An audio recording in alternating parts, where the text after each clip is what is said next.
warahmatullahi wabarakatuh. Saya Gina Hanifah, tingkat 2 dari jurusan Kebidanan Sikas Bani Saleh.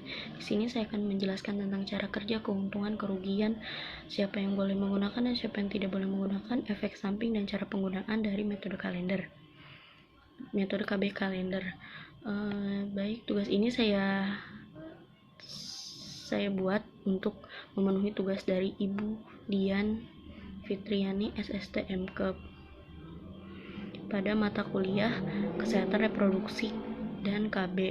Baik, langsung saja saya akan menjelaskan tentang metode KB kalender. Lalu ada keuntungannya. Keuntungan dari metode kalender ini yaitu menambah pengetahuan pada suami istri tentang KB dengan metode kalender, dapat sekaligus mengetahui menstruasi diri sendiri pada wanita. Nah, dapat mengetahui masa suburnya, lalu mudah, murah, dan tanpa perlu biaya. Hubungan suami dan istri semakin erat karena adanya relasi satu sama lain. Nah, itu untuk kelebihan. Dan yang kedua, untuk kekurangannya yaitu ada tingkat kegagalannya lumayan cukup tinggi, yaitu di atas angka 20%. Dibutuhkan informasi yang lengkap oleh tenaga medis untuk mengetahui bagaimana caranya menggunakan metode kalender ini karena lumayan agak rumit.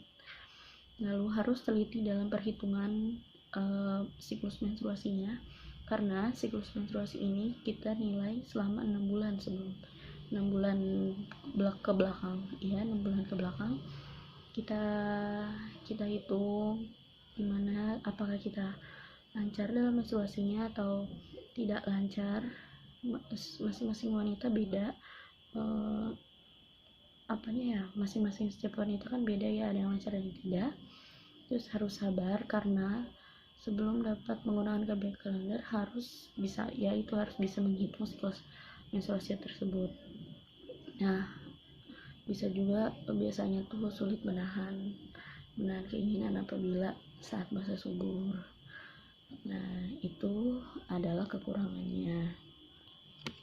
Oke, lalu ada siapa saja sih yang boleh menggunakan metode kalender ini? Nah, yang boleh menggunakan metode kalender itu wanita yang memiliki siklus teratur atau tidak teratur, wanita yang bisa menggunakan kontrasepsi lain, wanita yang merokok, wanita yang tidak memiliki penyakit IMS atau penyakit menular seksual ya, lalu wanita yang memiliki masalah kesehatan, jantung, anemia dan lain sebagainya,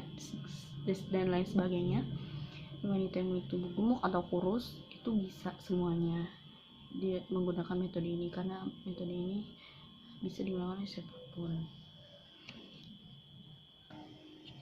Lalu ada yang tidak boleh menggunakan metode kalender ini, yaitu ada perempuan yang mungkin memiliki riwayat penyakit seksual, itu tidak boleh. Lalu perempuan yang dari segi umur paritas atau masa-masa kesehatannya membuat kehamilan menjadi suatu kondisi resiko yang tinggi. Lalu perempuan yang pasangannya tidak mau bekerja sama berpantang selama waktu tertentu dalam siklus haid itu. Lalu untuk efek sampingnya dari metode KB kalender ini itu tidak ada efek sampingnya, jadi tidak mengkhawatirkan, jadi bisa siapapun melakukannya, tapi udah menikah itu bisa dan tidak ada efek samping apapun. Lalu ada cara penggunaannya. Yang pertama, jadi cara penggunaan itu sebelum menggunakan metode ini tentunya pasangan suami istri harus mengetahui masa subur, siklus masa subur pada si wanita itu dia sama. Untuk itu maka perlu dilakukan pengamatan minimal 6 kali siklus menstruasi. Nah, caranya berikut ini ya. Nah, cara menghitungnya itu jadi harus dengan siklus menstruasi wanita. Nah, normalnya itu siklus menstruasi wanita itu terpendek itu 21 hari dan terpanjang itu 25 hari. Nah, contoh misalkan misalkan nih, jadi misalkan si ibu tuh siklus haidnya 28 hari dan secara teratur. Nah, kan 28 hari secara teratur. Jadi misalkan seorang wanita itu haid pada bulan ini dari tanggal 1 hingga tanggal 5 karena memiliki siklus 28 hari dan teratur, maka 28 hari itu dibagi 2 dan mendapatkan hasilnya adalah 14.